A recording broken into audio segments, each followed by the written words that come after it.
Chapter 1. Observing the armies on the battlefield of Kurukshetra.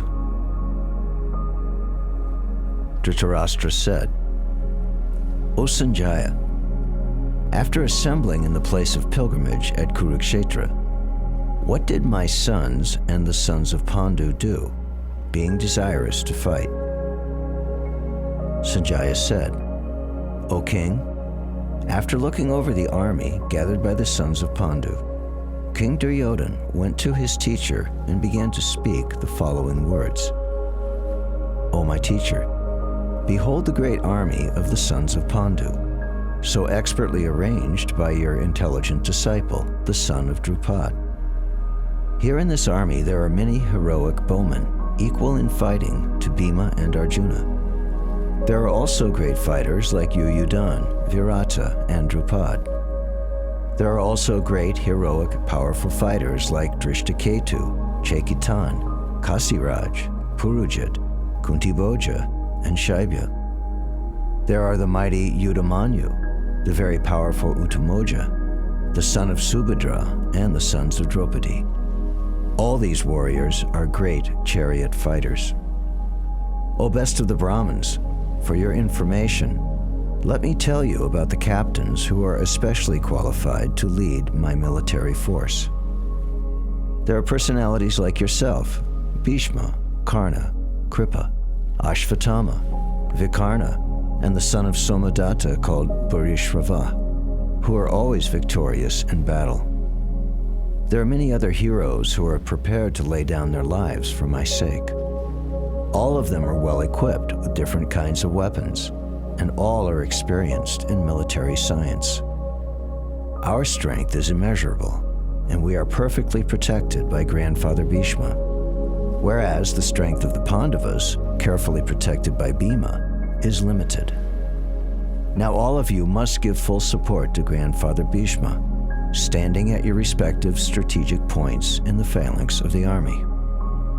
Then Bhishma, the great valiant grandsire of the Kuru dynasty, the grandfather of the fighters, blew his conch shell very loudly like the sound of a lion, giving Duryodhana joy. After that, the conch shells, bugles, trumpets, drums, and horns were all suddenly sounded, and the combined sound was tumultuous. On the other side, both Lord Krishna and Arjuna, stationed on a great chariot drawn by white horses, sounded their transcendental conch shells. Then Lord Krishna blew his conch shell called Panchajanya, Arjuna blew his, the Devadatta, and Bhima, the voracious eater and performer of Herculean tasks, blew his terrific conch shell called Pandram.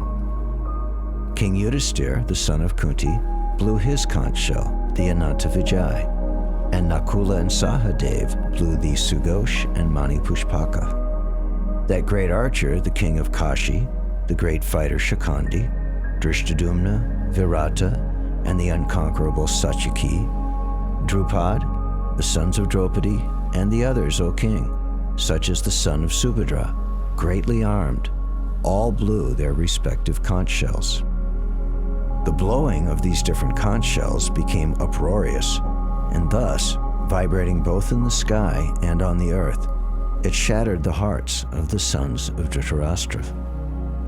O king, at that time Arjuna, the son of Pandu, who was seated in his chariot, his flag marked with Hanuman, took up his bow and prepared to shoot his arrows, looking at the sons of Dhritarashtra.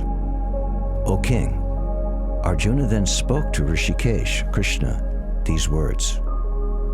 Arjuna said, O infallible one, please draw my chariot between the two armies, so that I may see who is present here, who is desirous of fighting, and with whom I must contend in this great battle attempt. Let me see those who have come here to fight, wishing to please the evil-minded son of Dhritarashtra. Sanjaya said, O descendant of Bharat, being thus addressed by Arjuna, Lord Krishna drew up the fine chariot in the midst of the armies of both parties. In the presence of Bhishma, Drona, and all other chieftains of the world, Hrishikesh, the Lord, said, Just behold, Partha, all the Kurus who are assembled here." There Arjuna could see, within the midst of the armies of both parties, his fathers, grandfathers, teachers, maternal uncles, brothers, sons, grandsons, friends, and also his father-in-law and well-wishers, all present there. When the son of Kunti, Arjuna, saw all these different grades of friends and relatives, he became overwhelmed with compassion and spoke thus. Arjuna said, "My dear Krishna, seeing my friends and relatives present before me in such a fighting spirit, I feel the limbs of my body quivering and my mouth drying up. My whole body is trembling and my hair is standing on end. My bow Gandiva is slipping from my hand and my skin is burning. I am now unable to stand here any longer.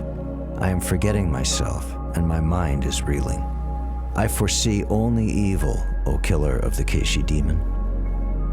I do not see how any good can come from killing my own kinsmen in this battle, nor can I, my dear Krishna, desire any subsequent victory, kingdom, or happiness.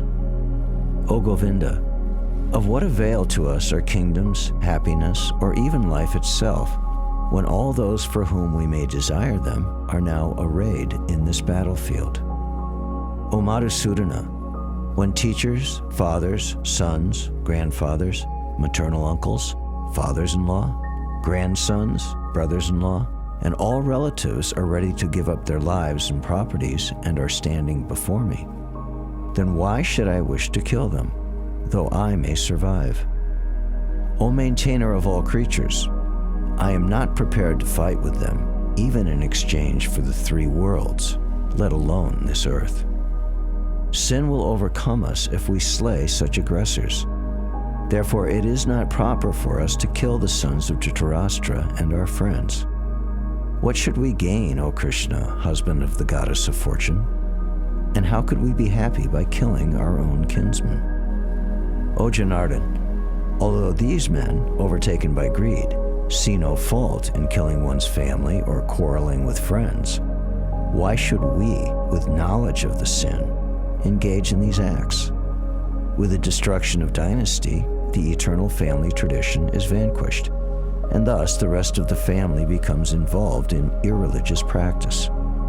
When irreligion is prominent in the family, O Krishna, the women of the family become corrupt, and from the degradation of womanhood, O descendant of Vrishni, comes unwanted progeny. When there is increase of unwanted population, a hellish situation is created both for the family and for those who destroy the family tradition. In such corrupt families, there is no offering of oblations of food and water to the ancestors. Due to the evil deeds of the destroyers of family tradition, all kinds of community projects and family welfare activities are devastated. O Krishna, maintainer of the people, I have heard by disciplic succession that those who destroy family traditions dwell always in hell. Alas, how strange it is that we are preparing to commit greatly sinful acts, driven by the desire to enjoy royal happiness.